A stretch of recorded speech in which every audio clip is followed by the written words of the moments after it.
Hey, welcome back to Angler's Life. It's me, Mark, and Brian. We're here to share some things that we wanted to share with like if you have kids, we want to share with other people. I have a son who's about, I don't know, I think he's going on 11 months.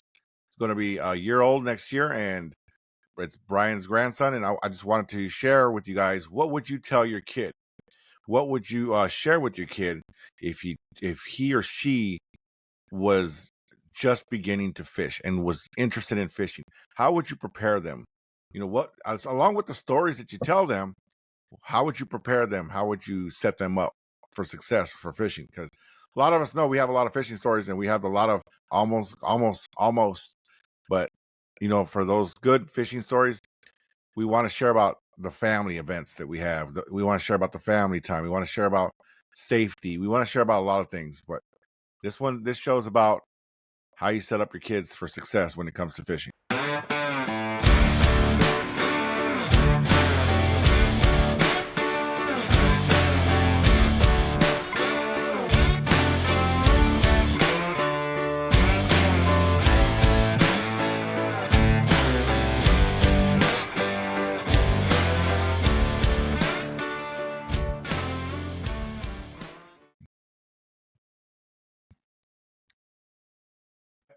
So my son is 11 months old, and I want to teach him how to fish. I don't know what age you teach him. I started with my daughters when they were like 3, so I'm thinking I'm going to start him out at 2 when he's a full grown ass man. You know what I mean? That's what I always say. When he thinks But when he thinks he is, but we already got him ready. Yeah. I think Brian got this Yeah. for him at the holidays, right here. Yeah. We already got him ready, and there's some things that you want to get your kids ready for. This is one definite thing. You can never start young. This was before he was born. This was given at a baby shower. And it's ready to get filled. It's not ready to go. Let me see. Do we have anything inside of it? A couple little things, I think. Well, a couple of things are gone. I thought there was. We have some stories too to share with you on this episode. Some stories about tackle. What would we call that? What do you call those? It wouldn't be a tackle box. What do you have? I got a satchel, a fishing satchel. It's satchel. Yeah, like a fishing satchel. Yeah, I got one too. I got 2 of them actually. My daughter has one, and my son. My daughter loves to fish, as well, and I love her for it. And it's just like I didn't feel like alone with either one of my kids. The other one really doesn't get involved in it, but the youngest one did. So that's pretty cool. She'll go and hook them and everything. Yeah. But I wanted to share about the safety of fishing when you want to have that conversation with your kids. But I'll let Brian share a little bit about his experience now that he gets to teach his I think he's your first grandchild. Yep. And the things that he would want to teach him. I know for me, it's safety. It's always safety. Get your butt up early in the morning, fish early in the morning, fish late at night. That's pretty much what I'm going to share with them. Safety, early in the morning, late at night. Especially if you're in Texas, you gotta watch out for them snakes. Snakes are always out. Yeah. But definitely setting up your stuff, setting up at least 3 to 4 lines, because you never know what type of bait, what type of casting you need to do, what kind of reel. Everything just differs. You just have to know the region or where you're fishing. But go ahead, Brian, share a little bit about what you would actually share to your grandson. So as he gets older, obviously, water safety is going to be extremely important. How that one, before he goes even close to the water, he should have some type of life jacket on. 100%. Good shoes to make sure, like make little hiking boots or something, so he get good grip near, especially if he's like on a shoreline. And then just teaching him about proper etiquette in regard to how to handle a hook, or how to, that one, dad or grandpa should be the one dealing with the hooks and that type of thing until he gets old enough that he understands what and how to what are the methods on how to tie a hook onto a line, or what type of hook to use, um, how to handle a hook properly, um, and then how even to the point of how to handle your fishing pole. Where don't run with your fishing pole sticking straight out. You could fall, trip, and a fishing pole could come back and hit you. Could snap and hurt him a different way. Right. He should be holding his fishing pole up, like kind of up and behind him, and walking with it with the handle down.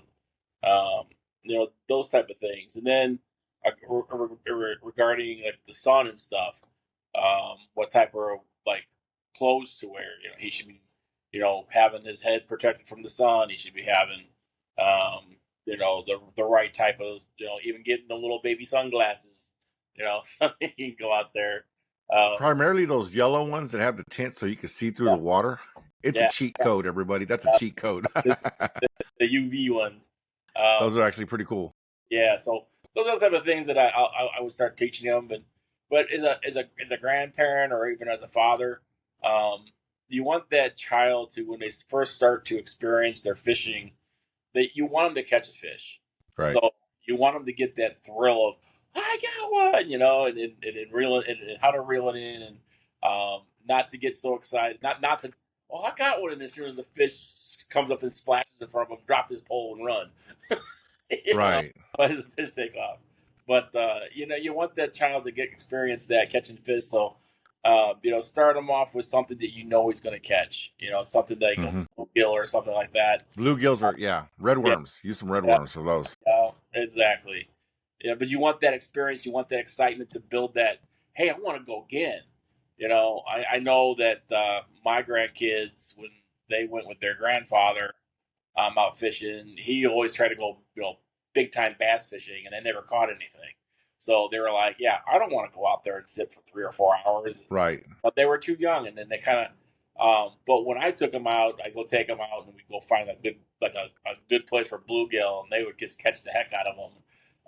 They wanted to keep every single one of them, right. Even if they were long, so they could eat them. But that's the other thing I had to teach teach the boys and teach. Well, you and I will have to teach Max is that they have to respect the fish as a living creature, and you have to take care of it. How you take it off the hook. You don't want to. If it's time out. I'm gonna have him share something before he says anything more. All right, when he says respect the animal, let me tell you what I do it too. You must know, once you catch that fish, you have to give that fish a kiss. That's what I'm telling you right now. You have to give that fish a kissy. I'm just telling you. Go ahead, Brian. I just wanted to share that. I didn't make the girls do that. You made one of them. She's like, oh, I've done it before. I get it. It's like the hunter. You have to eat like the heart stuff, that type of stuff. Just stuff. Okay. I did make your first fish. As Arkansas, we're on the boat, and he's like, I was like, yeah, you got to do it, yeah. He's like, no. And I have to say to that, when we were actually in last summer, we were in Central Illinois. It's Lakeville. And Springfield. Yeah, we rented a boat and stuff and went fishing. And the daughter he's talking about, his daughter, the youngest one, she actually caught a pretty good size a drum. And as soon as she caught it, I said, you gotta kiss the big ones too. And she was like, no, I'm not kissing that thing. It was fun. Was it a drum, right? It was a drum. It was a big drum. That's her first good sized fish. It was pretty. That thing was big. That was pretty big. Like at least 5 or 6 pounds. It was a good fish. She did not want to pick that up. I'm pretty sure. I'm trying to see if I can find a picture of this real quick. Yeah, here it is. She was just like giving thumbs up. She's like, yeah. Yep. I can see it. She's like, yeah, I'm not touching that thing.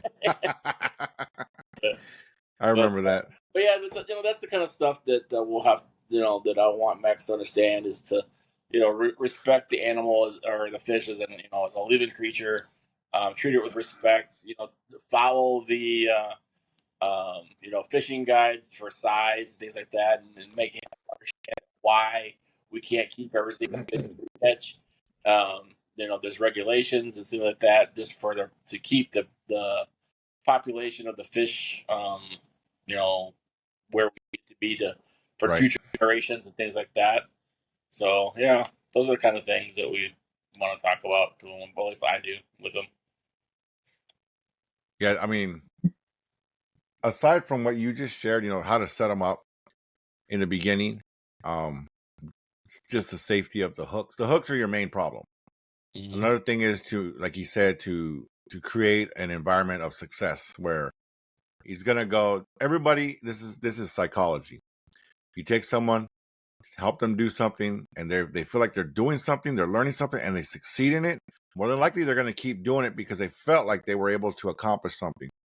Same with the fishing. If you're going to show them and you take them somewhere where they can't succeed, that'll be awesome. Versus you in your mind, like, hey, I'm tournament level. I'm going to take them super bass fishing. Let's go for the whales and stuff. Let's go big, Gulf fishing out there. Mm-hmm. It's just not good unless you're in a place where it's heavily populated with fish. But good luck with that. I mean, anybody's fishes know that's a good luck story. Yeah. So I wanted I wanted you to share, Brian, about your satchel box. And Yeah, yeah, your so satchel. I just got it's just a bag. It's got a couple pockets on it. But the reason I like it is because I can buy, instead of buying a big bulky tackle box, with all my lures in it, I can put my lures in the small little individual plastic trays that you can get at any sporting goods store. They come in different sizes. But this way I can pick and choose what I want to take with me. If I'm going walleye fishing, I can concentrate on lures and gear that's just designed for walleye, and I could load up my bag and go. If I'm going for bass, I can take the walleye stuff out, put the bass stuff in. If I'm going for Right. bigger fish like like stripers or something like that, and I can swap that out. That's why I like um, those type of bags that you get at any bass shop or fishing gear shop. They're just very universal. We have a shop, so you guys know we have a shop. Look at our shop. Yeah. Yeah. But I like those because they're so universal. And if you want, you can bring 2, 3, and different things. And Yeah. they're lightweight and not as bulky as the big giant plastic box. He gets to do that now. I still got one. He's over here with 2. He's packing. Yeah. Yeah. I just kind of told someone, I lost my bag. Yeah, we went to Bass Pro Shop. We're like looking. We're like, we got to get him something, man. He can't just be out there butt naked. He has to have something. He go out there with a pole and some live bait. You know what I mean? Yeah. But yeah, we had to hook him up, and then he found it. We're like, well, shit, he's got double now. Yeah. He ain't got no excuse now. Now he's got 2 of those babies. Exactly. One on each side, man. Somehow I got put in the spare bedroom's closet, and I don't know how it did. I blame your wife for that one. She came over, she hit it on me. Yeah, it's all good, man. I don't like having too many. I like having specifics. I have my specifics with the spoons, with the crankbaits. Yep. My big things, I'm not gonna lie, it's always been the frogs. A lot of people don't like them. I love them. You just gotta know. I love frogs too, especially when I fish the small little ponds around here. Right. I put that one of those little small frogs on, and it's fun they hit it and they miss, and they hit it and they miss. They keep chasing it. I love that. Right, and those, like some of the frogs that they make now, they have those hooks that are inverted in a certain way, where all it does is when it pushes down, it hooks them in. However, you could throw it over there, like a cast gentle, over like the what do you call those? Lily pads. The lily pads, and just kind of slowly, do a little pop, slowly. Unless you got like a popper, it's different, But those are made specifically, the ones that are like that, for the lilies. Yeah, I toss them over there. Just don't get into the ones that are coming over the water too much. it will give you a little problem. But I mean, they should be able to be pulling off, unless it's Yeah. like a branch, and then you're just stuck. So the tackle box for him, I'd probably be just little things, kind of like that frog, little stuff that he's not going to get hooked up into. It's probably not something that I want him to use until he's like 3. But I will have him set up with the pole and everything at 2.5 to fish. I'm sure the attention span's not going to all be there, but more than likely shore fishing first, because I don't think he's ready for any kind of boat fishing unless it's like on a pontoon and it's calm waters, So that's something that if you guys have kids, safety first. Yeah. Make sure if they're by the shoreline, they're around steady ground. If they're by rocks, careful with snakes. If you're in the southern regions, especially, careful from falling, because you don't want to hit your head when you're down there. Make sure that they're always supervised. Show them how to cast that thing. I think the number one thing that I showed my daughters was, hey, I'm going to show you how to cast. And I got video of that too. I have video of them. I think I'm going to put it up here so you guys can. That fish is gone. It's gone? Trying to put a new worm on that thing. Done with the fishes. Good job, Mel.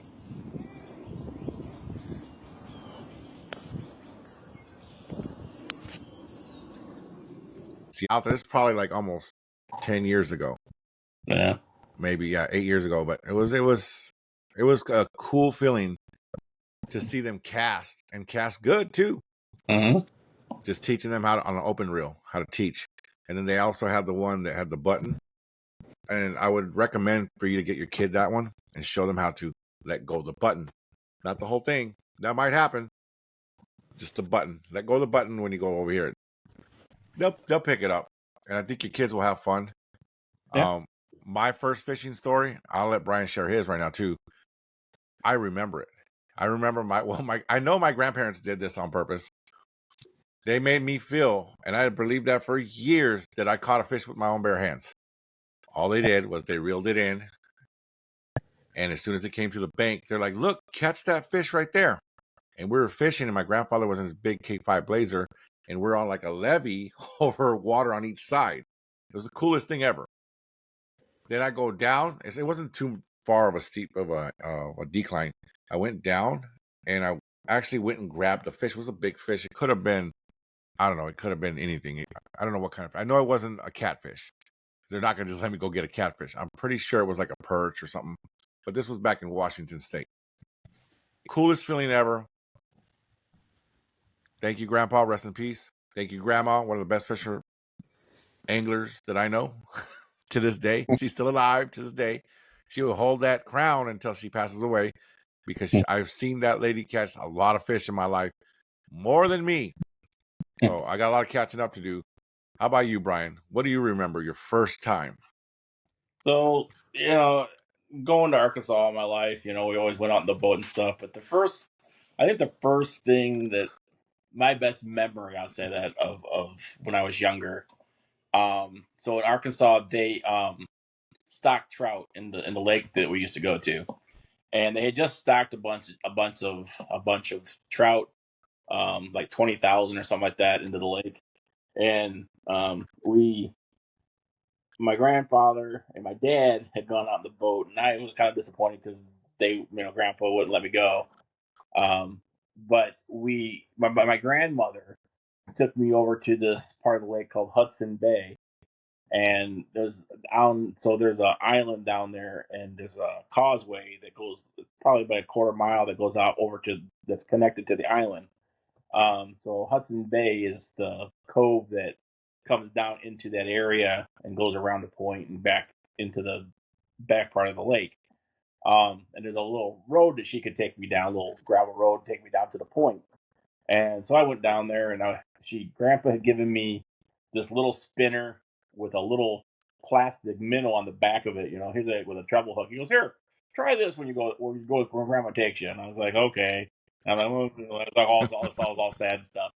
But so my mother showed me, and she's the one that caught the first striper of the family, the first really big fish So anyway, she's taking me down there, and she's showing me how to as a spinner. So she was showing me how to make it dart, and she's like reel it, and then twitch the pole. She said, reel it and twitch the pole. So I was reeling and twitching and reeling and twitching, and all of a sudden, man, I got a fish on, and I reeled in. It was a little pound-and-a-half rainbow trout, and Nice. yeah, I was just thrilled to death that I caught that trout, and she was really proud of me too. And then but the thing of it is like it goes back to like respecting animals, respecting the fish as a living creature. Is she showed me how to take it off the hook, and then she told me, she's like, we're gonna release this fish. We're not gonna keep it. And I was all like, why? I want to eat it. Blah blah blah. And and she told me, she's like, well, it's too small to keep. It's a young fish. We need to put it back so it can grow up and be a big fish and have more babies.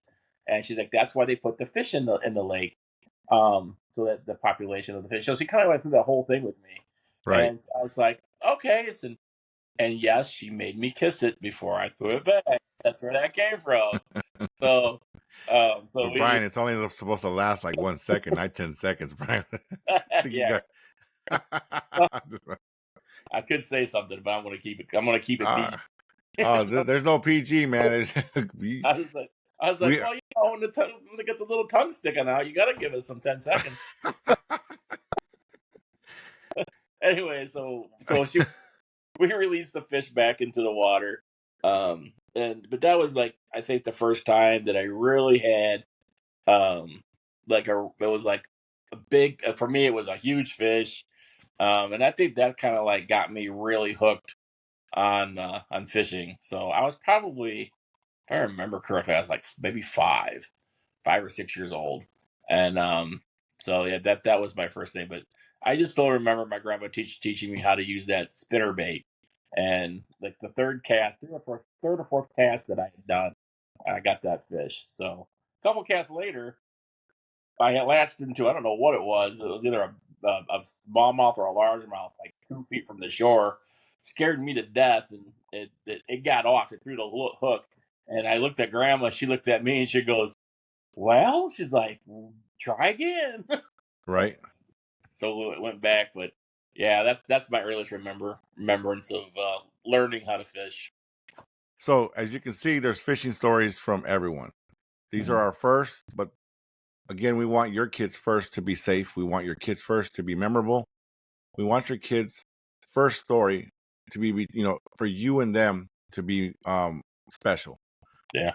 So if you're just safe, if you're promoting success, if you're promoting wellness, if you're promoting life, I think you guys will be super, super successful and happy of the outcome that you'll have with your kid through the long term. Now, if they choose to say, this is not my sport, you're just going to have to live with it, man. I'm just telling you right now, you're just going to have to live with it. I think I may have one of those. I don't know. She's fished with us. She's gave a kiss to the fish as well. But this is like this from my son already seems like an outdoors type of person. He does not like Yeah. being indoors. He's gonna. very much like his dad. He just loves being outside. Like he'll be running around. I used to run around everywhere. Yeah. And I think he's very much outdoorsy. And I'm happy for that. I have to tell you another real quick story about being outside and things like that. And so my sister got married when I was 6, and we had the wedding at the church and stuff, but the reception was at the house. And I was the ring bearer in that wedding, so I had this little tuxedo on and everything. But as soon as we got back home, man, I put on the old jean shorts and a tank top and put the tweet on, and I was gone. And my mom could not find me anywhere thereafter. And I'm down at the pond fishing, and I come walking back up, and my mom, I've been maybe down there maybe an hour or two, and my mom's like, I come back, and my mom was like, "Where have you been?" And she said, "And why are you money?" I said, "I was fishing." I was fishing. And she was looking for me to, she's like, "Why? Where's your tuxedo?" I said, "It's upstairs." And so she's like, "Well, you go get cleaned up," because she wanted more pictures. So I had to go Yeah. put the tuxedo back on and go back down and get more photographs. But yeah. So Well, yeah, I get it. I get it about Max is gonna be the same way, man. You watch. He's gonna be out there and you're gonna be like, "Where did he go?" And he'll be down at the pond. Our next episode I want to share are the do's and don'ts. For some of y'all who like to, and I'm one of them, get out of your freaking vehicle and take your pole and go fishing pretty much at any pond in any place. We're going to tell you about the do's and don'ts. New fishing season's coming up for us in Illinois. I know in Texas it's in August. I think in Arkansas it's all year round. I think it's a 1 year type of thing, right? Yeah, it depends what you're going for, but yeah. You definitely want to look at your state. You know, you want to look at the laws and stuff. But we want to talk about your do's and don'ts for all you anglers out there that just like to wing it. Yeah. We'll talk about that one on the next one. What was that? I don't know what you're talking about. Hey, I'm one of those. I'm Yeah. one of those. I do that shit. I see one in the back of the Walmart. Listen, when I moved, and this will be my last. This will be my last thing. When I moved up from Texas to Michigan, I remember visiting Illinois, and there was a Walmart that I was shopping at. We went there, and the person had to go inside the Walmart. Well, there was a pond in the back of the Walmart. Now that Walmart is right by where you live. Right by where you live. There's a pond right there. The first place I ever fished in Illinois was at that pond. And I caught a fish. Yeah. I caught a fish, but I don't know how legal that was. Private property. I'm just saying. As long as you don't get caught, it's legal.